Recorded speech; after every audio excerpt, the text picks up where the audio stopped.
Good evening, this is your host, Indira Mendez, on the NETERAL radio show, where bronze women worldwide come together in peace, harmony, and respect. It is a platform for us to come together in unity in order to encourage holistic and sufficient discussions. It is also a gesture of empowerment and upliftment for all bronze women worldwide on the NETERAL radio show. Today's date is January 1st, 2019, on a Tuesday evening, and I want to wish those who are listening on tonight's show a happy New Year. I hope that you all were able to come up with some new resolutions for this year and stick to it, and just hold yourself up to a higher standard and just be focused and take one step at a time as you attempt these New Year's resolutions. Okay, so tonight's topic is about masculine maturity and manhood. This is all about bronze men in particular. I wanted to do a special broadcast pertaining to them. Last week's show, a brief overview of last week's show topic was about the difference between necessity and need for union. It was a very enlightening broadcast, and I think that it would be good, if you want to know about unions and the difference between what's a necessity and what's a need for you to have a proper union with a bronze man and a bronze woman. I think you will enjoy that last week's show. So for tonight, once again, it's about masculine maturity and manhood. Now, I wanted to just put out there that I am not trying to put myself in a predicament of a man, an actual man, or anything like that. This is just the extracted wisdom that I've gathered, being around men and seeing real men and being able to differentiate the difference between men and males. So, some of the conclusions that I've came up with, it may seem opinionated based, but what I would say for those bronze men that are listening to just extract the wisdom in what I'm actually saying, and you might want to be able to have an open mind towards what's being delivered through the message in itself. So I wanted to start off with masculine men, and what do it mean to be a masculine man? Okay, so one of the things that stands out a lot is a man's physical aesthetics, like his stature. You have a lot of men that's shaped to be built a certain way. Some men have a very athletic stature, and some other men have a very strong stature to themselves.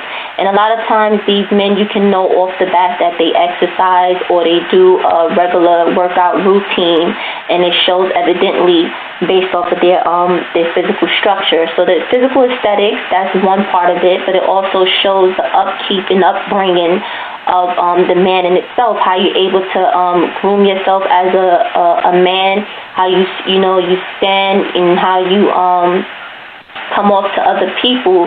That shows that you exude a very strong masculine quality about yourself. Another way that's evidently is the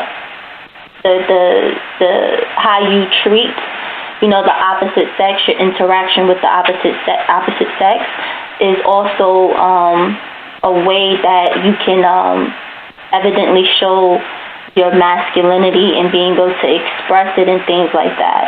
So I wanted to also explain that there's a difference between being a chauvinistic man and being a man that actually has self-respect and have respect for the women that you actually encounter and come up with.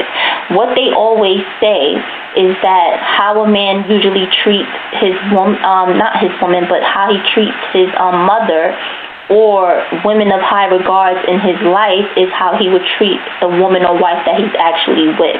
So that's a number one fact, or some things that, saying that some people just go off of when it comes down to extracting wisdom out of certain things. Okay? And masculine men, when it comes down to their character and the characteristics of the man, they usually follow practical principles of respect and violation. So what I basically mean by that, there's men that's out there that that goes off of the principles of respect. One being for themselves and for other people. Even when it comes down to another man, and respect, there's boundaries to be crossed, not to be crossed, and there's certain types of violations that men internalize that, cannot either be interpreted or sometimes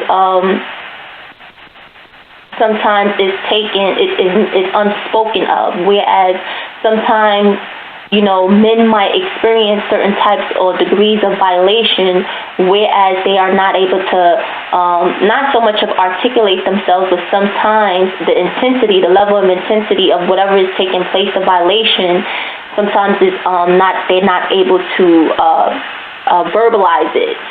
Some men like to resort to physical altercation at times, or sometimes it could just start wars between men just in general when there's a violation or disrespect of any of the principles. When it comes down to men, those things are bound to actually happen. So usually when it comes down to the maturity of masculine maturity, it has a lot to do with their level of thinking, mental maturity, and their acute intelligence that they have. Okay, so based off of how they deal with circumstances, how they deal with themselves from a realistic standpoint, and not from a point of being a personality-driven person, but a man with means and stature, those things speak so many volumes. So you can actually tell the difference between a man that is personality driven, that try to portray himself as being a man, when in actuality that's just the outer aesthetics of him having attributes of being a man, but how the makeup of him on the inside and what he stands for can be very corrupt, and it doesn't show any type of correlation to him actually being a man. So it seems like he's hard on the surface, but inside very soft, meaning he doesn't have no type of not just stability, but foundation when it comes down to respect or anything of that nature. They go off of the building of their ego rather than the building of their character, and actually allowing their manhood and masculinity to develop on a balanced pace. Okay, so that's one aspect when it comes down to practical principles and respect and violation. Usually 9 times out of 10 men have mutual respect for each other, okay, and it's expressed in different forms and different ways. Certain men, they can relate to certain types of violations or things that they know that's either coded, or things that they know that you just don't cross boundaries on, okay, and it's a mutual understanding when it comes down to men when they are in the same facility of each other, so that's one thing. And then another thing would be how a man, their original courage and confidence that a man has. So usually the courage and confidence that the man has is not influenced by how a woman is attracted to them or anything like that. It's a natural confidence and courage that they have that is not influenced by outer, sources, or by women or anything of that particular, or by the inflation of their ego or anything like that. It's something that's genuine and sincere when you actually can see the strength of an actual masculine man that not only have the aesthetics, but intangible attributes of actually being a man based off his character. Okay, so usually 9 times out of 10, that man has a healthy balance from how he takes care of himself and the building of his character. He understands the value in it. 9 times out of 10, men that don't stand for anything usually contradict themselves, and sometimes anything that they do in the caliber of their manhood and masculinity, if it's contradicting to each other, it's going to cancel each other out. So when it comes down to appearing as an actual full man, sometimes it's going to be a conflict, not just a conflict of interest, but it's going to be a conflict of war going on inside of that man. When you don't have a balance of your manhood and masculinity, and it doesn't match with each other, you're going to have issues.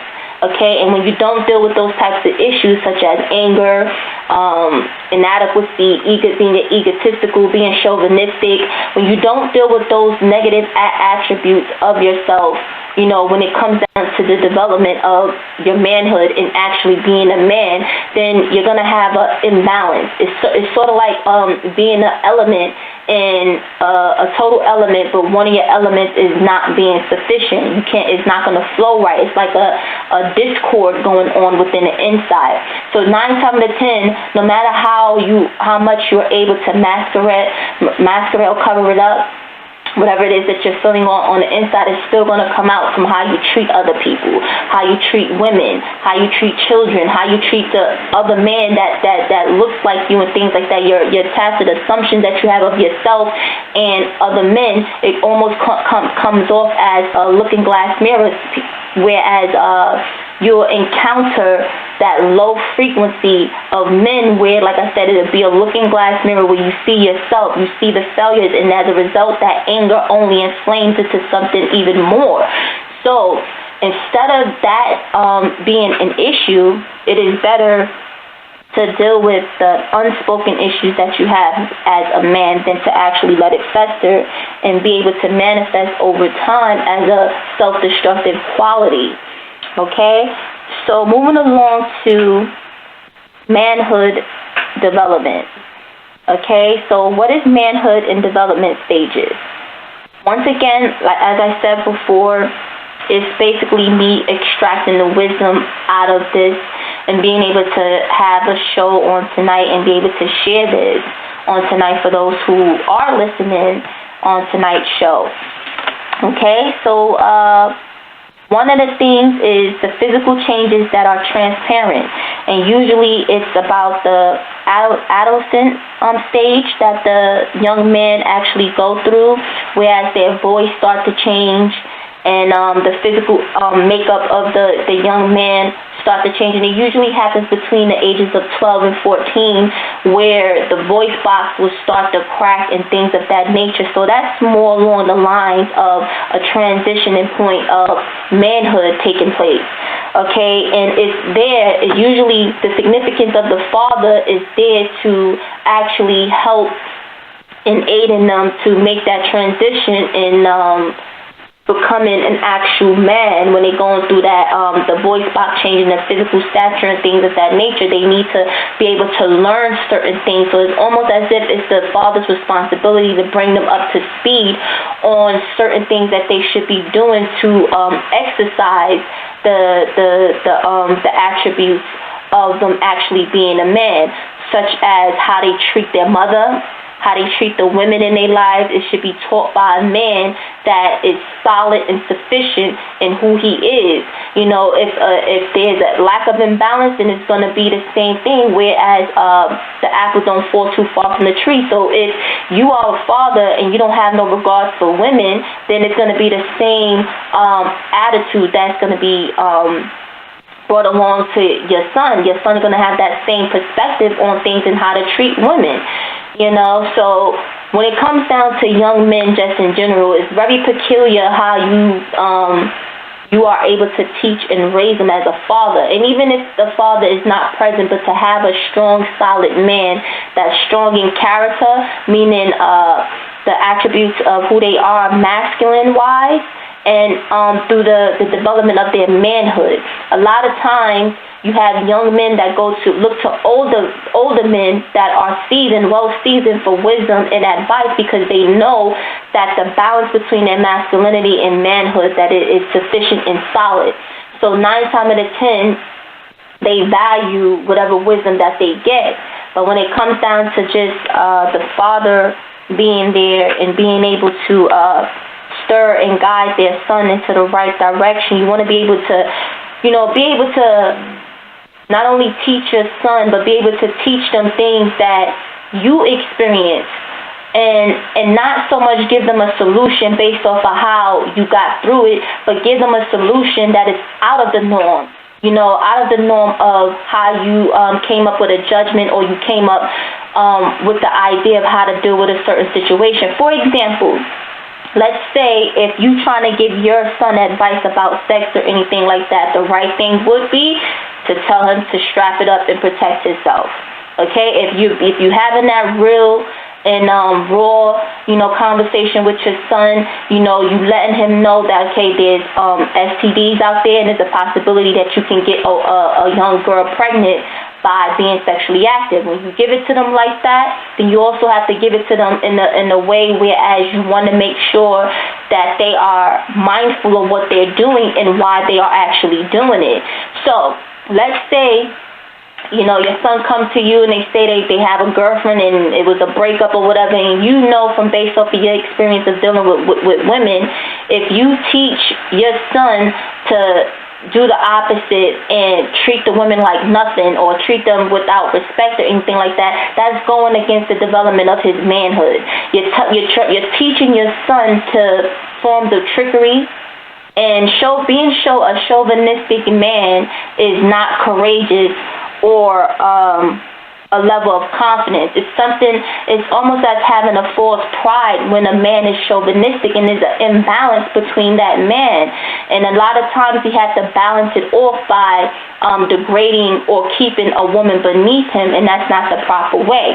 But to go back to the fact of a man being able to give your son actual wisdom, you don't teach them how to keep women disposable or treat them like it's nothing, because like I said, it's going to cause an imbalance between their manhood and masculinity based off of how they understand and interpret things. Okay, so as a man, you got to understand what it means to hurt inside and be able to explain to him that sometimes this is a part of life, this is what happens. Sometimes you would like a young lady that may break your heart or whatever the case might be, using terminologies, but you have to give them a wise explanation of how they can get over it, and not to go back into the same, situation. When you're able to give them that type of mentorship, and you're not telling them to, suck it up, or go with the next girl and this, that, the third, and telling them things that's going to go against their manhood, then you're actually on the right path. Okay, when you telling them to do what is actually right, if the woman did him wrong, it doesn't make it right for him to go back and do just as wrong what the woman is doing, or the young lady that he's with is doing. Sometimes it's just best for things. You explain to your son that things need to just be cut and clean. That's it. You leave the situation alone.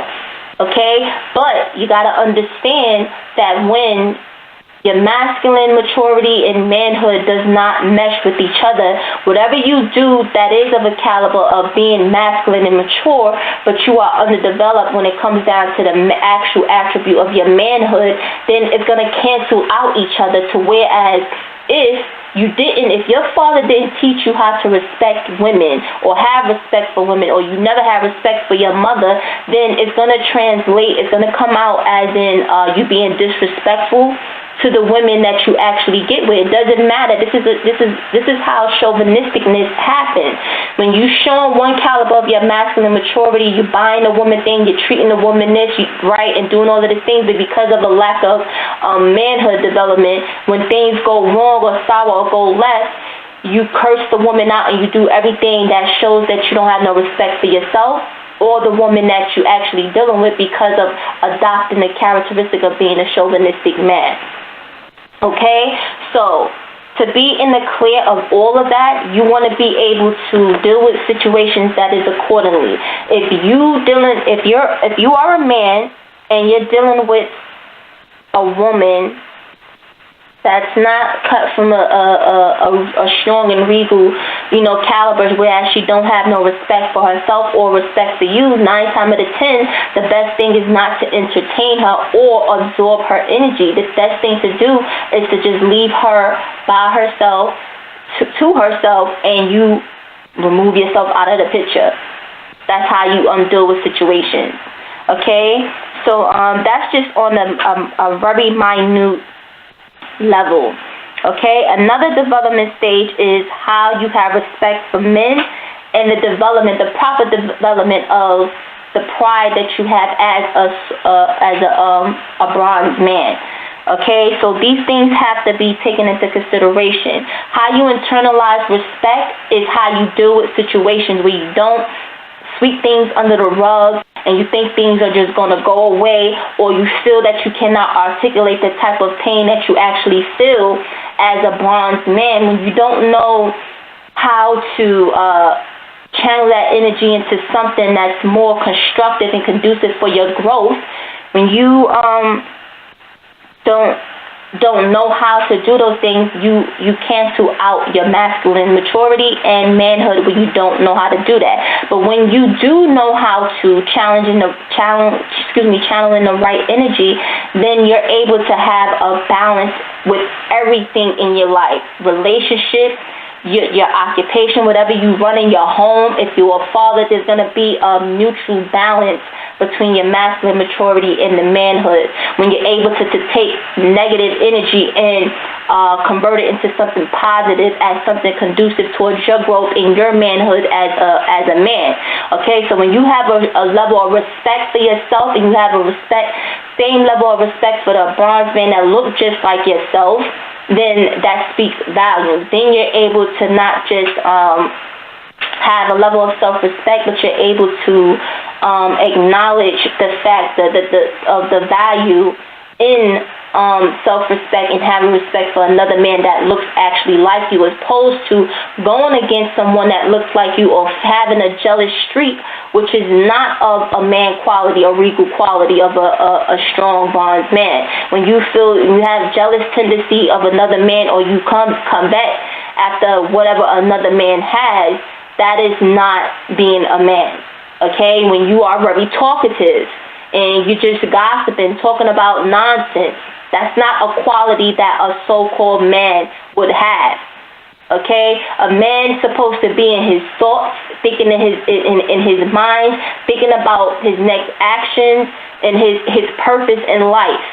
Okay, how he's going to deal with his responsibilities, how he take accountability for things, and his purpose in life. As I said, these are the things that are more important that will be on a man's mindset. Anything other than that, contrary to that, is equivalent to a male, which I'm going to talk about later in the broadcast. Okay, so another thing would be the development of manhood is logical thinking and the practical development of things. Once a bronze man is able to apply logic to certain things and certain aspects of life, then he has to deal with the practicality of life, where he has to do things on a day-to-day basis. These things will be more evident and prevalent in his life when he's able to do things on a practical base. So these things are very important and come hand in hand with his development. Okay, a man is supposed to think with logic, not with his emotions. And if you are a father and you're teaching your son how to operate and to think or make decisions off of his emotions, then 9 times out of 10, or what you judge a situation based off the emotions of what you think is right and what you think is wrong, and how to deal with this person, how to give it to that person, you're dealing from the perspective of being emotional. Okay, when you give your son, or you are a man, you think with logic. You don't make decisions outside of that logical thinking, and make decisions off of emotional endeavors that you have, because then that means follow behind that your action is not going to be rational. Okay, so this is very important, and it's in the man's nature to think with logic before his actual emotions. Okay, so these things are also important. And then last but not least, when it comes down to manhood and development stages, they understand the attributes and positions of being a man. Okay, so what that basically means, if you are a warrior, or you are a man, you have a warrior's mindset, and you brought to a battle, and once you get to the front of the line, you say to yourself, you know what, you got yourself all built up and ready for the battle, and this is just figuratively speaking, excuse me, But if you get yourself ready at the battle and you like, okay, I'm ready, but then you see your enemy on the other side of the end and you get scared and you get fearful and then you want to run away or do something, whatever, that's not manly. That's not, that goes to show whatever type of development of confidence or courage. When it came down to your development in manhood, there was some type of missing link, or your father skipped that, or some kind of way, whatever. If fear is able to overwhelm you so much that you built yourself up, then that means that the outer aesthetics, you made it seem as though you was able to do or execute a certain situation, but deep down inside you was really a coward. Okay? And those type of men, when you teaching your children, you teaching your sons how to behave or act as though he's confident or courageous, but deep down inside he's building a coward, that's not cool. That's not cool at all. I don't care how loose they are with the mouth or whatever the case might be. If they're not strong from the inside, that's what's more evidently. You raising your son to be strong on the inside, confident, courageous on the inside.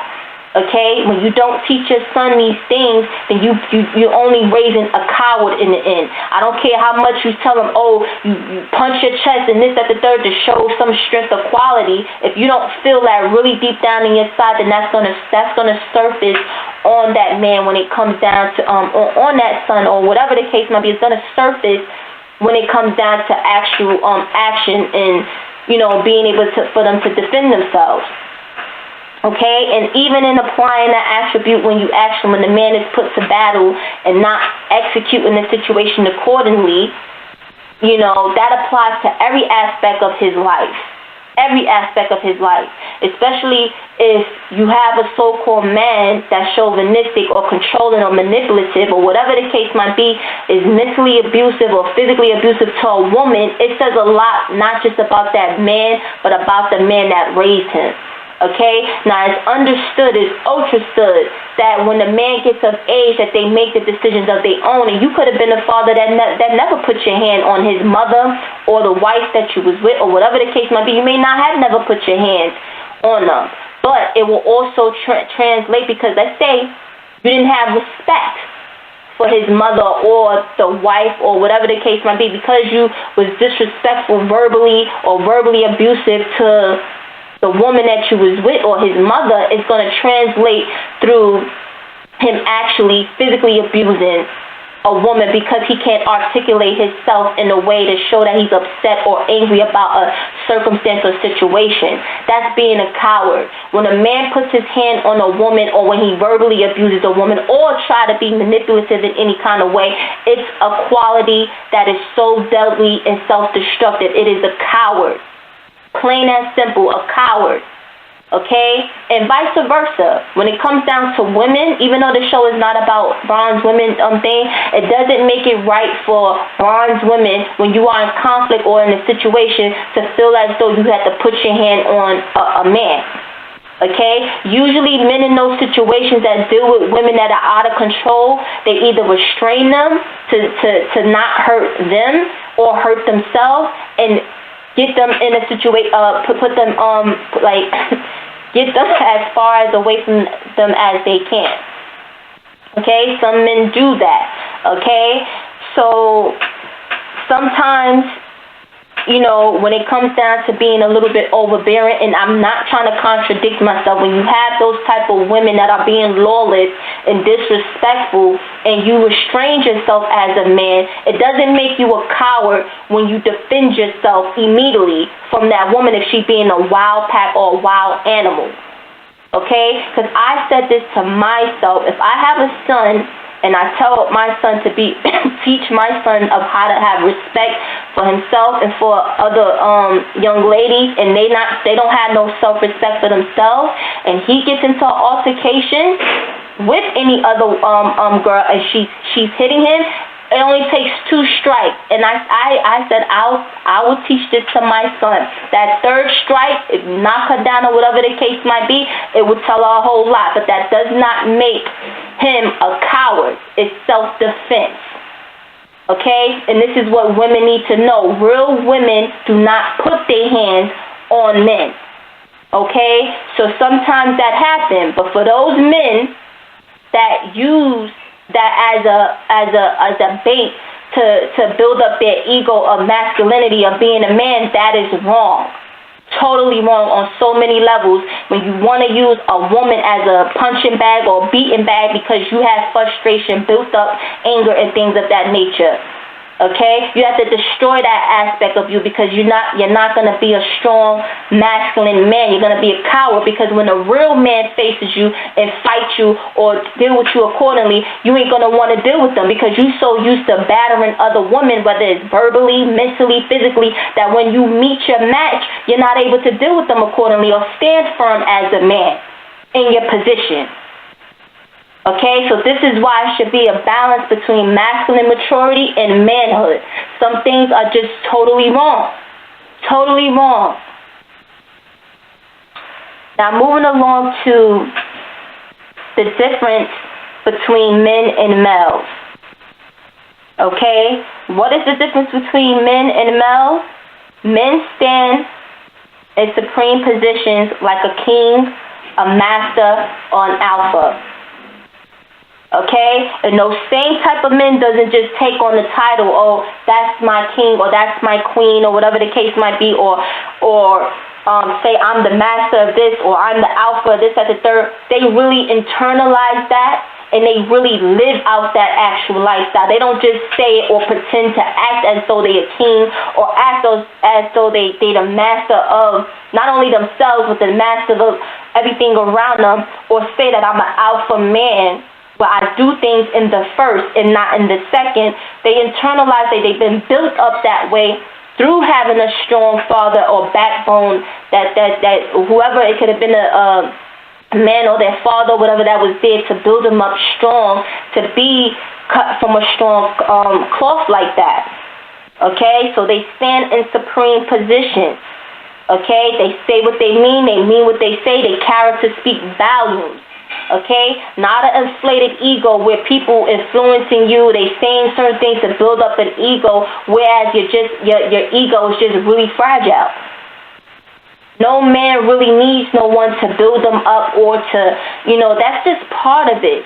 And usually it's the woman that's by his side, his mother, or the woman that is by his side that gives him that inspiration. Not even influence, but inspiration. But if you are a man and you got to be influenced by outer things or whatever, especially a narcissist, if you got to be influenced by other people because you making it all about you, then that means you got an inflated ego. And that does not equate a balance between your masculine maturity and manhood as a man. Okay? Males stand in territorial positions as an exercise of their authority. Okay? And what I basically mean by that, if you are a man and you have a territorial mindset, a tribal mindset, where, oh, this is mine, this is yours, and you fight and do everything, whatever the case might be, when it comes down to the traditional part of life, of, the tribal African men and how they deal with things, situations, that's their caliber, that's their life, that's their traditions and norms that they follow. There's a principle of law and order that they follow that the regular bronze man does not follow. But if you are a bronze man and you have that very territorial mindset, that destructive mindset, then that makes you an actual male. Okay? It makes you a male. Another thing would be real men trust the protection of the Most High. Amen. Some people might take the Most High as something else, but usually real men know that they have a secure protection within the Most High. Okay?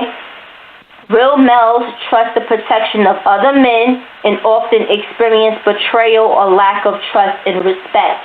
So you can have men around you that seem as though they are for you, but because you put them in a position of protecting you and you not protecting yourself, or keep in mind that the ultimate power or protection comes from the Most High. Amen. But when you got men around you, it's almost as having snakes around you, and you putting them in position, but the minute they have an opportunity to attack you or to bring you down, they're ready to do it. Because deep down inside, they know that there's a coward somewhere deep down inside. They could smell it. Just like a man could smell or be a predator towards women, other men can smell in other men when they are weak inside or coward inside. Doesn't matter how much you try to show you a macho man or you man of authority, they still can sniff it out and smell it. Okay? And males only do that. Males only prey on each other and try to bring each other down. Okay? So this is important. Real men build with a universal purpose. Okay? Males only seek to live on purpose and willfully be self-destructive. Okay? So when you put the match of men and males, that's a perfect clear picture of how to see the analogy between the two. Okay, one stands for something, the other don't really stand for anything or have anything to show for. Okay, real men have something evidently to show for. And what I mean by that is sometimes when you have men that's out there and they have a purpose, sometimes you may not be able to see, but they watering whatever it is that they doing. And it may take years and years. Meanwhile, you might have a guy, on the other hand, that's making it seem like he got so much going on, but don't have no root or foundation to whatever it is that he's doing. Meanwhile, you might mistake that man for actually being a man with a universal purpose, but he really don't. Opposed to the man that's taking his time and building it from the root on up. That's a man of purpose. So you want to be so clear on the whole fact of people who you hold in high regard, especially when it comes down to men, bondsmen at that, who you holding in high regard. Okay? So this is a very focal point when it comes down to differentiation between men and males. Okay? So I'm going to take a little break, and when I come back, I'm going to talk about manhood and masculinity and how do manhood and masculinity go hand in hand. So with that being said, we'll be right back. Okay, so we are back. So manhood and masculinity. How do manhood and masculinity go hand in hand? Well, as I've been saying throughout the broadcast, I talked about self-respect will be evidently expressed and exercised from a manly view at all times. Okay, a man that has self-respect for himself and manners and things of that nature, that all develops into a solid character. So when you learn that from being a younger man, being a man with respect, self-respect, and being able to extend that on to others and having manners, that develops into a trait, a characteristic that is unspoken of when you become an actual man. You don't have to demand respect from other people. You don't have to feel as though, you have to put fear in people's heart for them to respect you or anything like that. When you develop that early on through your manhood, masculinity, when you have that balance from being a young man, okay? Always having choosing logical thinking and rational behaviors. You always keep that in mind in everything and all things that you do. You don't necessarily react with emotions when you dealt with challenging situations or circumstances, but you think things out step by step. Okay? Not to be manipulative, but to deal with situations accordingly. Okay? When you balance out the responsibility and accountability and righteousness, and not self-righteousness, but when you're able to balance that out, it shows a level of masculine maturity and a level of the manhood development when based on how you take care of your responsibilities. One without the other. If you have responsibilities but you don't take accountability for your actions or stand for certain principles or things, then there's going to be a lack of imbalance between your masculine maturity and your actual manhood. Okay? But when you're able to take all three and be righteous in your actions and not trying to be underhanded or trickery in your ways as a form of method of how to deal with situations and feel you're being a man about it, that's not how you deal with things accordingly. Okay? There should be a balance. When you are righteous, you're doing what's of a divine caliber quality of the Most High. You're matching the Most High imprint of that quality have on you. So this is what is evident. So like I said, when you have that balance, you're responsible, not only responsible, but accountable for all your actions and how you interact with other people and your level of righteousness, not self-righteousness. A narcissist operates off of self-righteousness and get everybody else to go along with them and always have the mindset of going against another person who they might have. Okay, so if they have very trickery ways about themselves, that does not make them a solid man. And they know this. It doesn't matter how much of chaos or havoc or confusion that they cause, because at the end of the day, the Most High always balance out everything when it comes down to those men who are narcissists but act as though they are men of caliber when they really not. Okay, when you are a man of caliber in divine quality and attributes, you have a balance between your responsibilities and you take account into everything that you do, and and you follow off of the principles that are righteous when it comes down to law and order, and you being able to apply principles that are operate off respect and violence with another man. Okay, or a man that looks like you. And last but not least, before the show ends, is about developing knowledge of yourself and identity. Okay, when you are a bronze man, you hold strong to that. You're not wavering, or you don't you're not contradicting yourself in any kind of way, but you're solid and you stand strong. When you have that knowledge of yourself, it shows the development of your manhood. And when you have that sense of identity, you know that you are a masculine, mature man. Okay? So with that being said, I thank you all for taking the time out for listening to NETERAL Radio Show. I hope you strong, beautiful bronze men that are out there of all shades were able to get, something out of this show on tonight. And I hope that you all have a wonderful, wonderful night and New Year.